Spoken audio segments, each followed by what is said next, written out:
Hi everyone, this is Arcadius and welcome back to Naval Creed. Today we'll be reviewing the second and final layout for HMS Eagle, the Tier 5 British Tech Tree carrier. The ship itself has not changed in any way, she still has the same stats. The only difference is her air group. So yesterday we had three squadrons of, one fighter squadron of 5 aircraft, one torpedo bomber squadron of 5 aircraft, and one dive bomber squadron of 5 aircraft. And that worked out for us pretty well, especially late game. Today, however, we have a different setup. We have 4 squadrons. We have one fighter squadron of 4 aircraft, so we lose one torpedo bomber squadron of 5 aircraft, so that stays the same. And then we get 2 dive bomber squadrons of 4 aircraft each, so we get 3 more aircraft there. So pretty strike-based layout. The number of, or limited number of fighters is going to decrease your potential to effectively gain air superiority, but with your increased strike ability, you should be able to do the potential to do a lot more damage. So let's see how we can do today. Alright, and here ourselves a game. Pretty small damage game, I would actually say. One carrier, only one battleship, a bunch of cruisers, and a few destroyers. However, the Leanders have the highest AA for the cruisers at this tier, and Krasny Kavkazes can actually equip a defensive AA already, which kind of stands them out from other cruisers. So we may be in for a long game, or a really short one, depending on how it goes. Alright, so considering there is a bunch of cruisers, I am actually half tempted to go secondary brawling them, just for fun. But before we can do that, let's bring out our aircraft.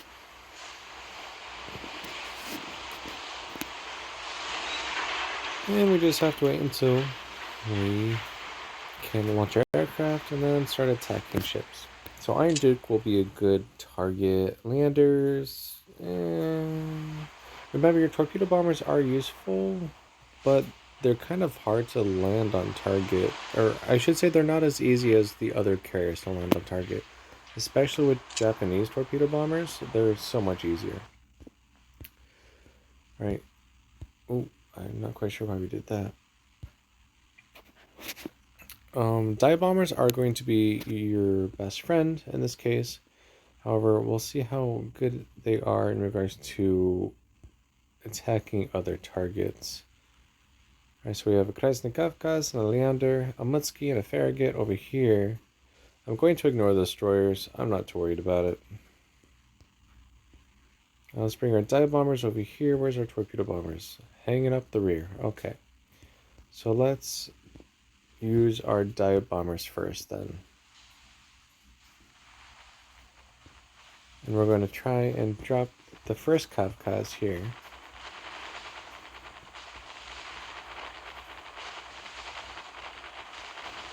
Maybe something like that. Looks actually look pretty good. 2 bomb hits. We got a fire. I'll take it. And then let's see if we can take out this Leander with our torpedo bombers. Or at least damage her, I should say. I don't think that's going to be enough arming distance. So let's try again. Looks like our fighters are engaging the carrier fighters here, as well as a catapult fighter. Oh, never mind. Catapult fighter went down. Gonna keep my fighters over here. Ooh, that was actually a really good torpedo drop. Awesome. We were able to sink the Leander. We're still slowly coming into range with the other ships. Maybe we'll get to use secondaries, maybe not, who knows. I do see some torpedoes heading my way, but I don't think they have range. Yeah, and they're not even going to be close anyways. Okay, cool. I am going to bring my fighters over here though, because I don't really want that destroyer on my side to torpedo me without me knowing. Alright, so let's bring out our dive bombers. Actually, we might as well start heading this way.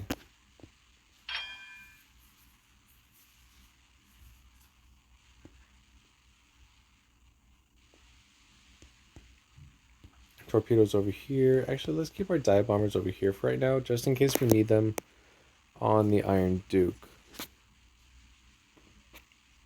Alright, Squad 1 can return because we've lost 3 fighters so far. And we only have 3 spares. Alright, so let's try and drop this Iron Duke here.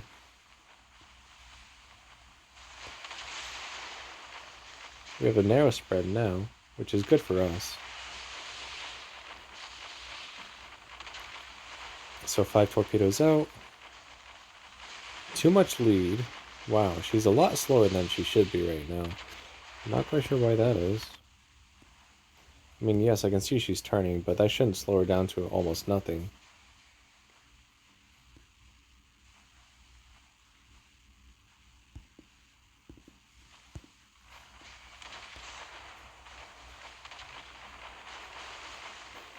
Dive bombers are coming in, all 8 of them.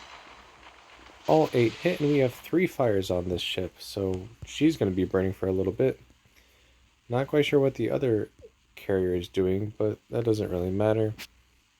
This here.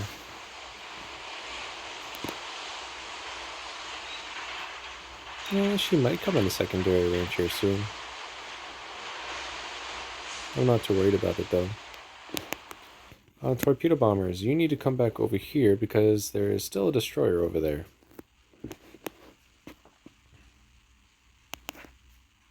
Okay, so the enemy carrier is actually up to the north here.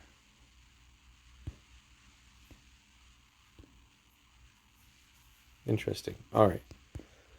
And let's see here. We have one last cruiser to take out.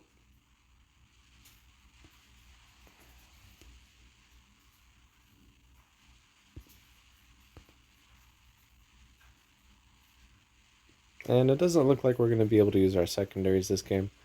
That is completely fine though.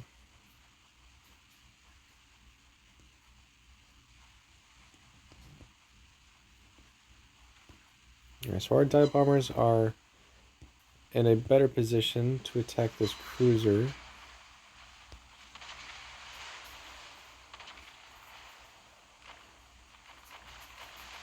Here we go with the drop. I need to start taking out these aircraft. And let's see here, there is the destroyer. Maybe we can get one hit. It looks like it's widespread again for whatever reason.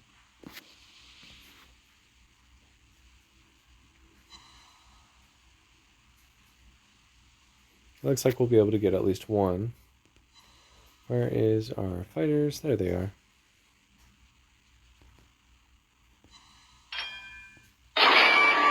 Oh, we actually sank the destroyer with one. That's good. Alright, bring our fighters back over here before they're all shot down. Bring our dive bombers back out.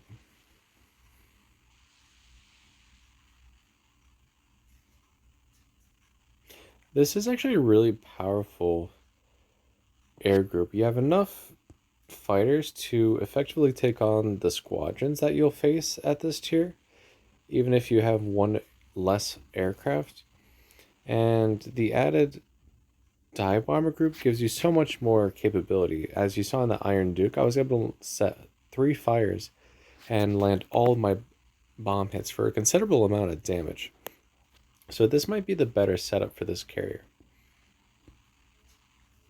I don't really see a major downside to having this versus the other one. Yes, you lose one fighter, but even then it's not that much difference.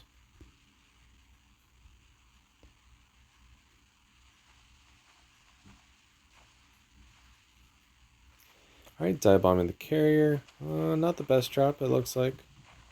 But we at least got a fire. And our torpedo bombers are coming out. Fighters engaging the torpedo bombers.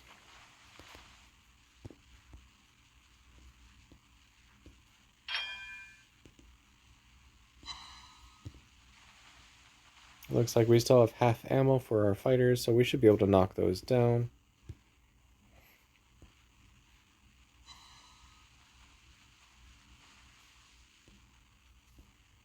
There we go. Bring back our fighters just in case the dive bombers come back out. And then let's see if we can finish off this carrier with our torpedo bombers. Well, not with that kind of spread.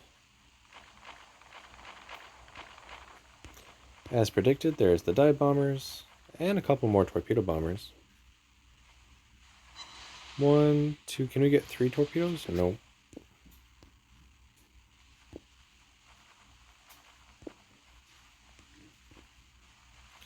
Alright, let's see if we can knock down the rest of these aircraft here.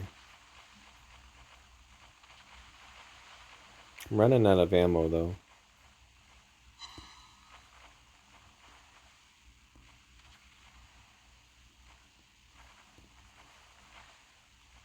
So maybe one more and then the fighters will have to return? Nope.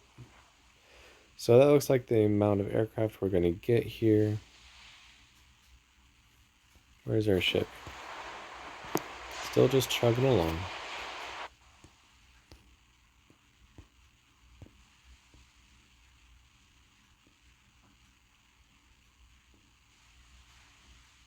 Alright, and let's have our final strike or so, or at least that should be. It has 2 torpedo bombers left. That's all this carrier has at this point. Alright, that looks like to be a really good drop. So let's see how we can do. Boom, 8 bomb hits, 2 fires. That should sink her if the team doesn't sink her themselves. So that was a pretty good game, I think. Very, very good bomb damage. And there we go, we have our last kill. So let's see how we did.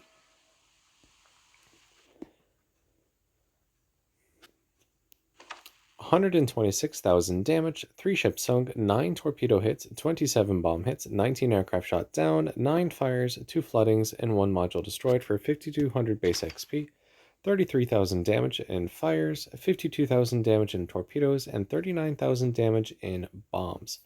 So, yeah, your torpedoes may be kind of difficult to work with because of the wide spread that they always seem to have whenever I use them. And also their long arming distance and relatively slow speed. How fast are these torpedoes? Well, 40 knots. They're actually supposed to be relatively fast. That seems to be consistent. What did Ark Royal have? I think she has the fastest torpedoes in the game. 48 knots, yeah. So they're just a tad faster. But yeah, torpedo bombers, you can land hits. They will do damage. However, I feel like they're not as consistent as something like Japanese torpedo bombers. But your dive bombers are really, really good. So yeah, definitely use those. Let's see here. So tier 5. The other tier 5 will be Bogue. Let's see. 1 dive bomber squadron. Okay, so it's comparable to the second setup, or the strike setup for Bogue. You have torpedo bombers and dive bombers. However, you also have that added fighter squadron that Bogue does not get at that with that layout. So this might actually be the strongest setup for a tier 5 carrier at this tier. With that, I will wrap up today's video. If you liked the video, make sure you like and subscribe for further content. And tomorrow we'll be reviewing the first video we have on Furious, which is not my favorite carrier. She is probably at the bottom of my favorites in regards to carriers, but we'll regard her or talk about her tomorrow. We will have 2 videos on her. So again, thank you for watching and take care.